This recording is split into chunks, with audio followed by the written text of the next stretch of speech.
Orok gotagare guys ngolu tola supang ngolu ke CM sar bug punabo orok se ngolu taniam ka adage je bug laganga tania bakon ko bug lecture ko tanam laganga tania juko se gukum sula do je missing rise silo hack dina missing youth festival ko silo hack dina orok CM sar do opkom na luyan ngolu 2-3 hari koragon tanmoy orok supang ngolu bolok lecture bila do mane Kalau kamu gimana video dan rampa biar nanti topat ama itu saya nguruk kato saya silo hack dina or ka iPhone mana ji keidin mana missing youth festival sebugela ji keidin par korilo নহয় মানে বস্তাকে সদায় স্মৰণীয় হৈ ৰব পলো সে গনাম সে আইৰিছে আদলসিন মিটপান নামায় আৰু সুপাক নলম Langkahnya CM sar du opkom ya jeng olu missing daga mam sa missing youth festival sa bikoy opkom nan doing ko lubi aji tanmoya orgono video sun kata du ta hack drop যে সাংবিধানিক মৰ্যাদাৰে শক্তিশালী হৈ মিছিং স্বায়ত্তশাসিত পৰিষদে মিছিং সমাজক আৰু অধিক সেৱা কৰিবলৈ আগবাঢ়ি যাবলৈ সক্ষম হ'ব মিছিং যুৱ মহোৎসৱৰ প্ৰাৰম্ভণিৰ কাৰণ আৰু প্ৰাৰম্ভণিৰ যি এক ডাঙৰ আদৰ্শ আছিল তাৰ বিষয়ে শিক্ষামন্ত্ৰী ৰনোজ পেগু ডাঙৰীয়াই আপোনালোকৰ আগত ব্যাখ্যা দাঙি ধৰিছে মই এই অনুষ্ঠানত প্ৰথমবাৰৰ বাবে আহিছো কিন্তু এই অনুষ্ঠানত প্ৰৱেশ কৰিয়ে ইয়াৰ যিটো স্পন্দন ইয়াৰ যিটো প্ৰাণবন্ত আৰু ইয়াৰ যি জীৱন্ত ৰূপ মই প্ৰত্যক্ষ কৰিছো তাক লৈ মই সঁচাকৈ গৌৰৱ অনুভৱ কৰিছো মই বিশ্বাস কৰোঁ যে 9টা বছৰৰ পিছত এই মিছিং যুৱ মহোৎসৱক আমি আৰু এক নতুন ৰূপ দিয়াৰ ফালে আগুৱাই লৈ যোৱাৰ প্ৰয়োজনীয়তা আছে এই যুৱ মহোৎসৱৰ লগতে মিছিং সমাজৰ খাদ্য মিছিং সমাজৰ সাজ পোছাক আৰু মিছিং সমাজৰ কলা কৃষ্টি আমি বহল ভিত্তিত আৰু আগুৱাই লৈ যোৱাৰ বাবে আমি প্ৰচেষ্টা কৰিব লাগে হৰ্ণবিল ফেষ্টিভেলে নাগালেণ্ডত যেনেকে এক প্ৰাণৰ স্পন্দন গঢ়ি তোলে সেই ধৰণে মিছিং যুৱ মহোৎসৱে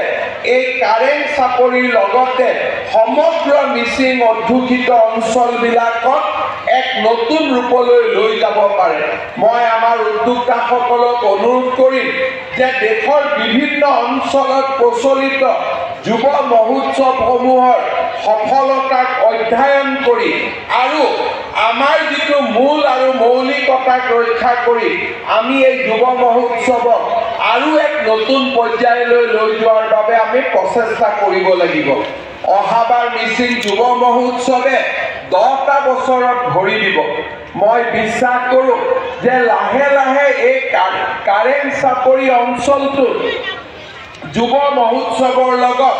খাপ খোৱাকৈ আমি ইয়াক নিৰ্মাণ কৰিব লাগিব প্ৰতিখন গাঁৱৰ প্ৰতিনিধি আহি ইয়াত যাতে থাকিব পাৰে ইয়াতে যাতে বিভিন্ন মঞ্চ তৈয়াৰ কৰি বিভিন্ন অনুষ্ঠান সমান্তৰালভাৱে ৰাইজক দেখুৱাব পাৰে সেই ধৰণৰ এক নতুন আধুনিক চিন্তাও আমি কৰিব লাগিব আৰু এই ক্ষেত্ৰত আমাৰ ৰাজ্য চৰকাৰৰ পৰা যিমান সহযোগিতাৰ প্ৰয়োজন হ'ব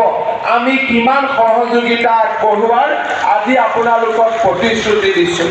শ্ৰদ্ধাৰ ৰাইজ মই বিশ্বাস কৰোঁ যে মিছিং লোকসকলৰ যি লোককৃষ্টি লোককলা আৰু আমাৰ যি জীৱন্ত ঐতিহ্য আছে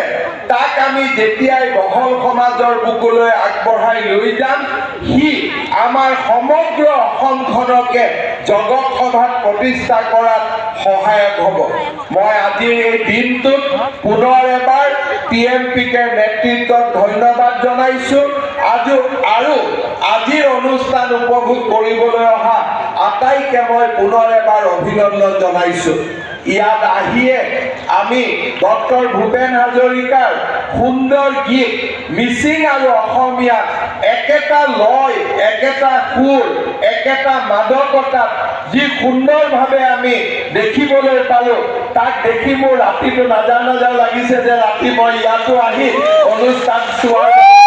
কৰোঁ। এইবাৰ মই নোৱাৰিম, কিন্তু আজিয়ে মই ভুৱন পেগুক কৈ থৈ গৈছোঁ যে যেতিয়া 10ম যুৱ মহোৎসৱ অনুষ্ঠিত হ'ব,